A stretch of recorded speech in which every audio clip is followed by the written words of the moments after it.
Good afternoon, everyone. My name is Tim Phillips. I'm president of Americans for Prosperity. Thank you for joining us, grassroots activists from all 50 states across this great country of ours on a beautiful afternoon. I'm coming to you from Phoenix, Arizona. I've been with our team, AFP and Libre and Concerned Vets out here in the great American Southwest, working for freedom and prosperity. Thank you for being with us and for all you do. We've got a very special guest to talk about crucial issues in front of the United States Senate right now. To make that introduction, I'm joined by our great Americans for Prosperity State Director for North Carolina, Chris McCoy. Chris, take it away. Thanks, Tim, and thank you for the opportunity to be on here with you gentlemen. Our guest that we have today actually really probably doesn't need much of an introduction. We have Senator Thom Tillis. He is our U.S. Senator for the great state of North Carolina. Previously, he was the Speaker of the House for North Carolina and is in his second term with us today. So, Senator Tillis, thank you so much for taking the time and joining us. Thank you, Chris. And Tim, I'm going to be down almost in your neck of the woods tomorrow as I go do a border tour tomorrow evening and Saturday. I'm guessing you're probably going to have a better time than I will.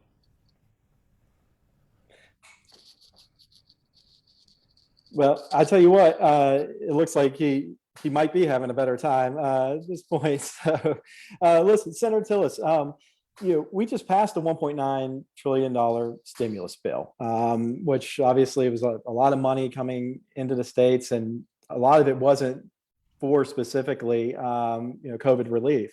With that being said, we're looking down the barrel of another infrastructure bill could be, I'm reading, $3 billion.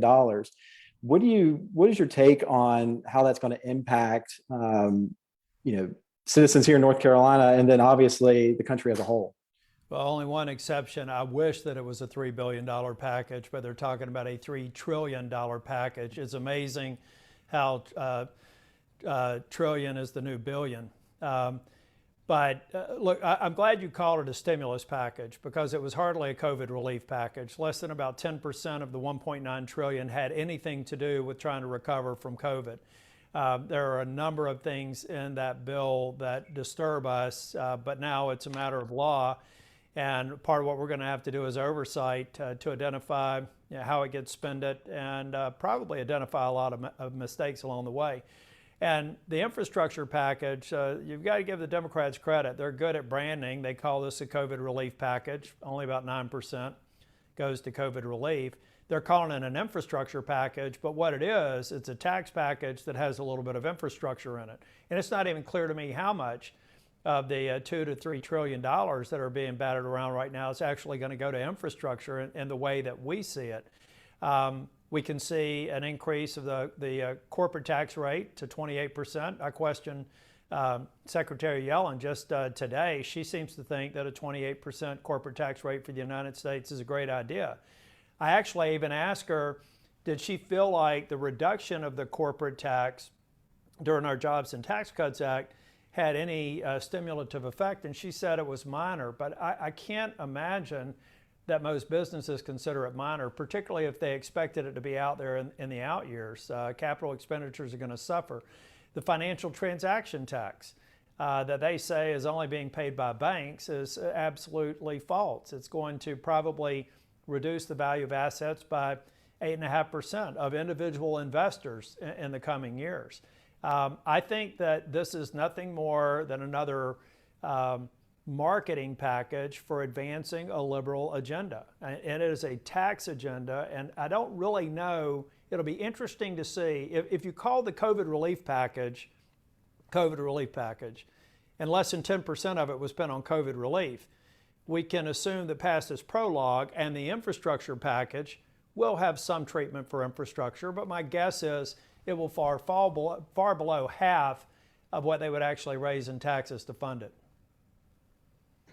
Yeah, and Senator, you make a great point. It's an ideological wish list that they're trying to mask as COVID relief, and it's not that at all. And frankly, shame on them for doing that, for using a pandemic that has ravaged our country to frankly mask the worst boondoggle I've seen, and I've been doing this a good while now, working in grassroots efforts across this country. And I was impressed, Senator Tillis, that every one of your Republican colleagues in the Senate voted no.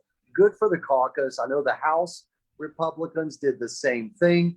They're doing the right thing for the country and for their states. And good for you guys, Senator, in being united on this issue. Yeah, Tim, it wasn't even close. I mean, I was one of the 10 Senate members that had the first official meeting with President Biden. And we tried to propose a package that was about $600 billion, that if you assumed a worst case impact of COVID, then you could come up with a rational basis that maybe we needed to do it, but also put triggers in place to only even spend that appropriation if it proved to be necessary. Take a look at what we're doing now with the vaccine. We've got states that are opening up the vaccine to anybody over age 16 in the next few weeks. To have a program in place that even assumes the continued impact of COVID into July, August, September, October didn't make sense. So we came in with that proposal, but it was never seriously taken. They were going to hit the $1.9 trillion number. And it was clear to me after coming out of that meeting that much of what they put out there was going to have no long-term stimulative value and no direct nexus with COVID. And that's what happened. Yeah.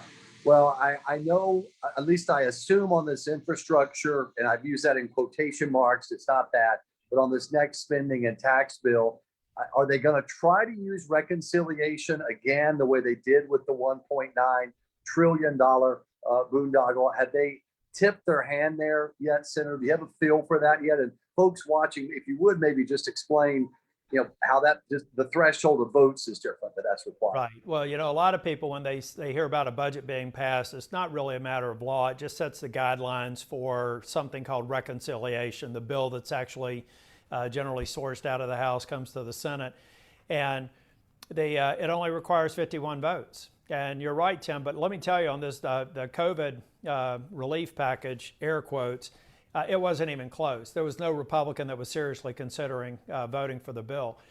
They're going to use the same process. They are not likely to get a single Republican vote. And we're going to see a lot of things in it that have nothing to do with infrastructure. Well, let's take, for example, maybe it'll be Nancy Pelosi's subway in San Francisco.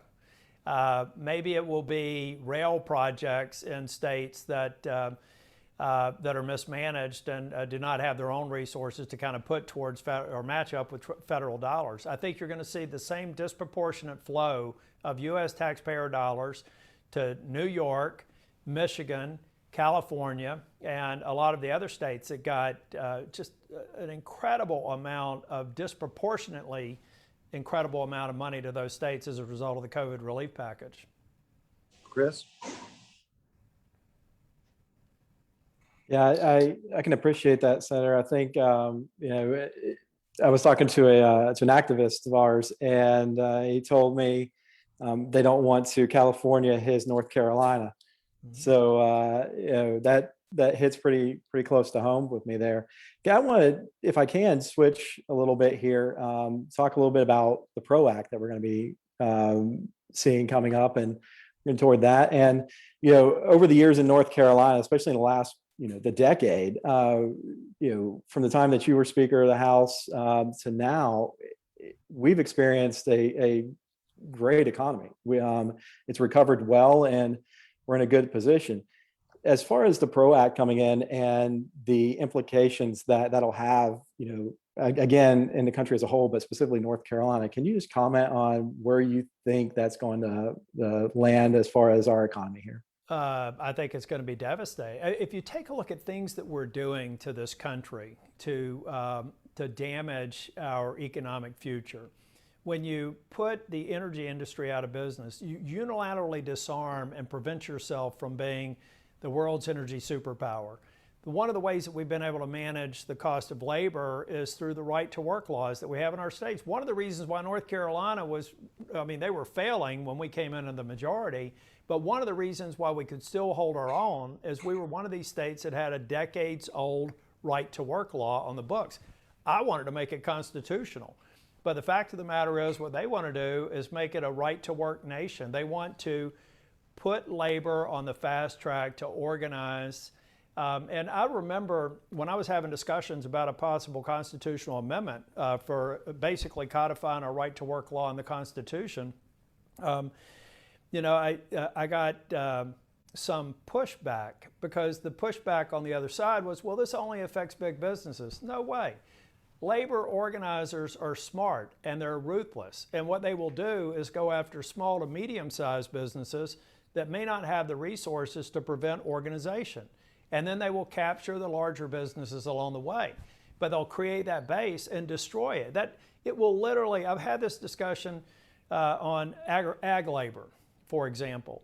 I've had a lot of people here say, well, you say you need jobs and you may need guest worker programs, but if you just paid people $25 or $30 an hour, you'd have plenty of people planting and harvesting tomatoes. It's a false rationalization. What we're talking about doing is completely pricing the United States out of manufacturing and agriculture operations through this overreach of government. And that's the good parts of it. Yeah, no, it is. It's a frightening bill. And this brings me to the next point, Senator Tillis. You mentioned this PRO Act, which is nothing less than a devastating impact on right to work laws at the state level. It'll allow the loss of privacy for employees, as their information, their email addresses, and their individual phone numbers will be handed over for union organizers to use without their permission. Snap union elections that take away the secret ballot from folks when they're determining whether or not to join a union. So much there. Now, normally, under the traditions of the Senate, it would take 60 votes to be able to pass something like this. There's no way that they have 60 votes, no question about that in the Senate.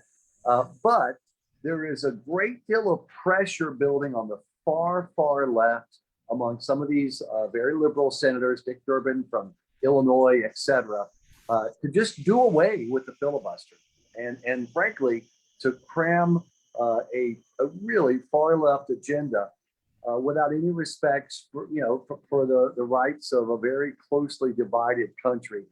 Senator Tillis, could you give us a sense of where you believe this filibuster stands, which protects the rights of the minority in this country, especially how important it is when it's a closely divided country? Can you talk about that, and also where you think that situation is? I'm glad you asked that question, Tim. I have to start. There's probably been some friends of mine at Americans for Prosperity that may have been supporting the President Trump initiative for us to do the legislative nuclear option. I signed a letter, and I've told people repeatedly that the day Republicans pull the nuclear option on the legislative calendar is the day that I resign from the Senate. This is very, very important to protect the rights of the minority. And I did that when it was hard. I did it when everybody was saying now's the time to do it. But you have to look. You can't think in terms of a 2-year Congress. You have to take a look at decades and a century. The reason I pulled something out of my pocket is I'm carrying around a pocket card. And I asked my staff, I said, let's get the top 10 things that would happen if they did the nuclear option. The Equality Act, H.R. 1, basically destroying states' rights for election laws. Let's see, the George Floyd Justice and Policing Act, which is basically going to be devastating to law enforcement. The PRO Act, the enhanced background checks for Second Amendment, basically destroying Second Amendment rights. I could go down a long list, but the reason I have this pocket card is I'm going to members on the other side of the aisle and saying, you may be getting pressure right now to respect the institution, respect the rights of the minority, as I did a couple of years ago.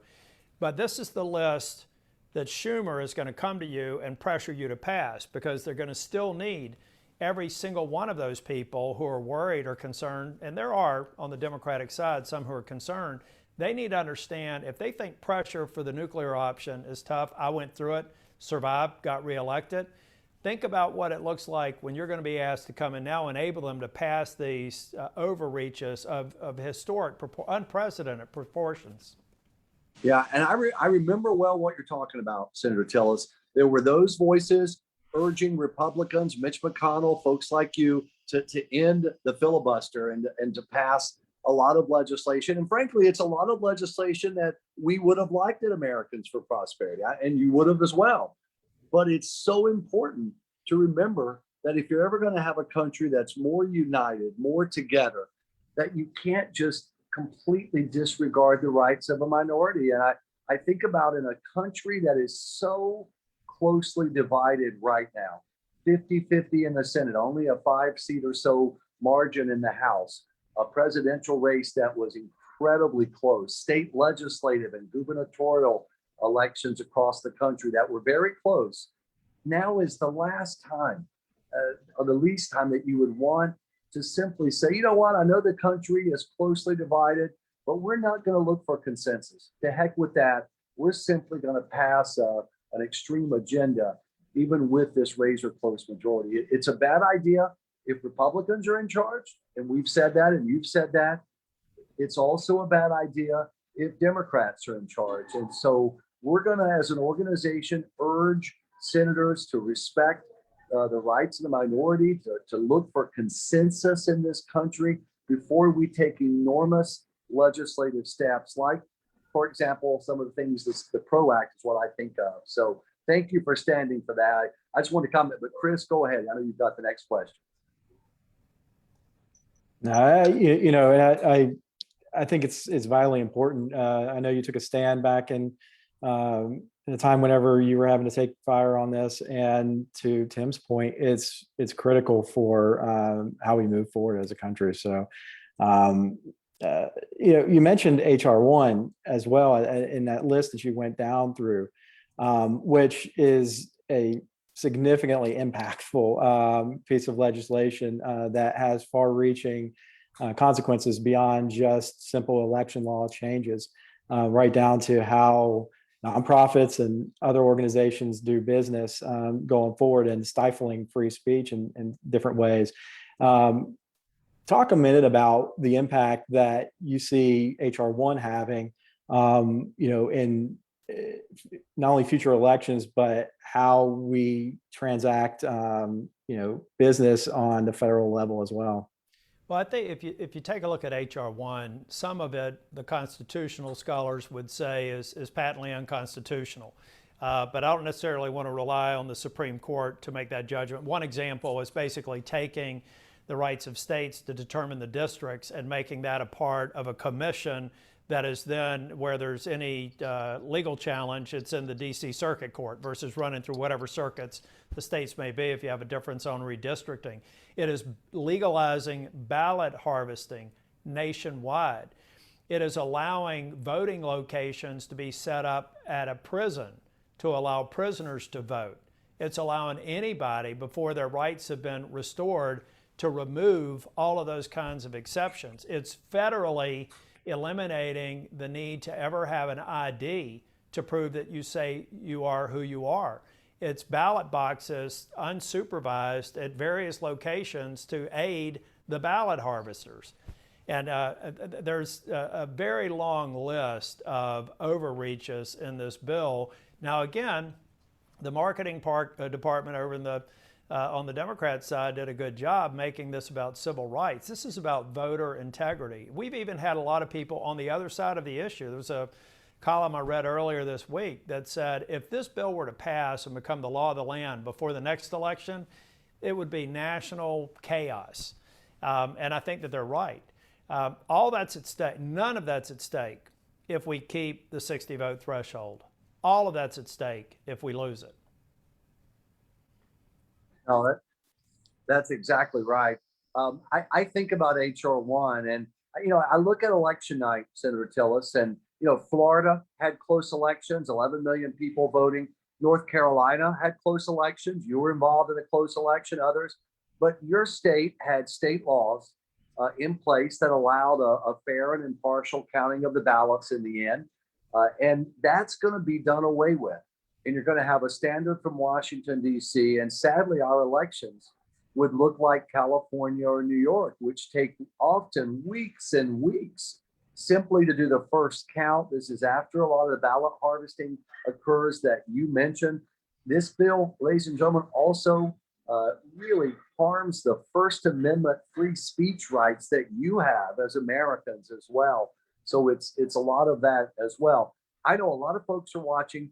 If you want to make your voice heard to your two United States senators and to your House member on the filibuster, especially, or really any of these issues we're talking about, there's a link in this piece that's called I Volunteer. I Volunteer. I Vol. Click on that. You can make your voice heard. It's a big moment for the country. And you want to make sure that your senators and House members hear from you. I would urge you to do that. It literally takes you about a minute. And Senator Tillis, before we let you go, I wanted to ask you or let you comment on this. You know, a lot of times I talk to people who go, hey, I know how my senators are going to vote. They don't need to hear from me again. Or, you know, I know that my senator's not with me, and why do I want to waste my time, or my House member?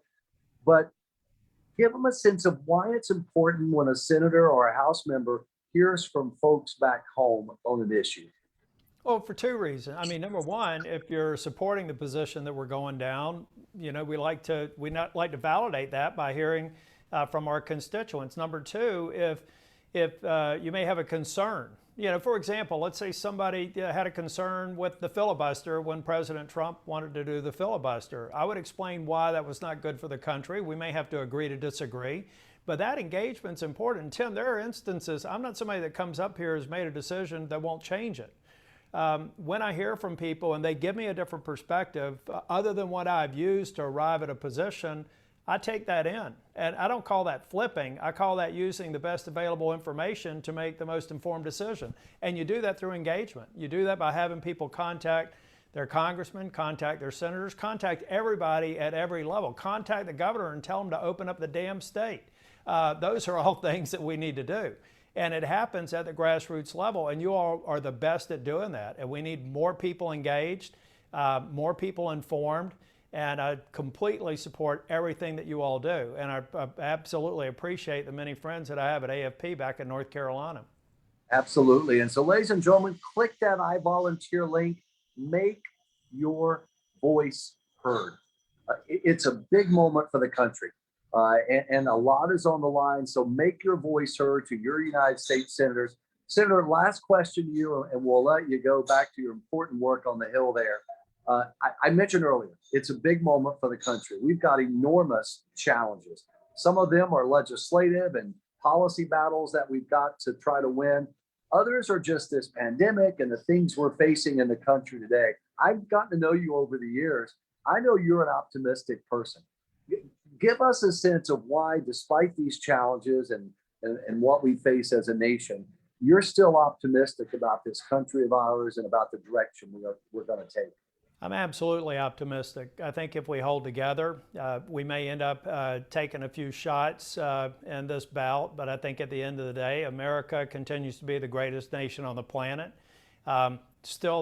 I'm going down to Texas tomorrow. There's a reason why people are risking their lives to come to this country. They need to do it legally, but because they know what we do. We love this country.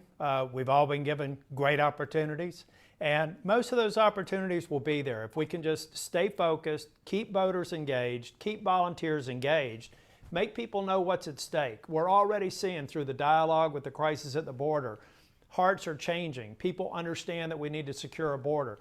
We need people to voice their concerns about this overreach for taxes, the overreach for election laws, the overreach for the Second Amendment, the overreach for allowing labor unions to organize. Now is the time. I know it was exhausting last year. I was in a race, but I suited up the next day and I'm back in the fight. Everybody's had plenty of time to rest. It's time to fight again because this nation's future is at stake, and we need to fight tooth and nail for the greatest nation that's ever existed. Well said. You were hearing from Senator Thom Tillis from the great state of North Carolina. Senator, best of luck on an important trip down to the border tomorrow to examine the situation there. For Chris McCoy, our state director of Americans for Prosperity in North Carolina, and myself, Tim Phillips, I'm president of AFP. Stay in the fight, ladies and gentlemen. It's an important moment for the country.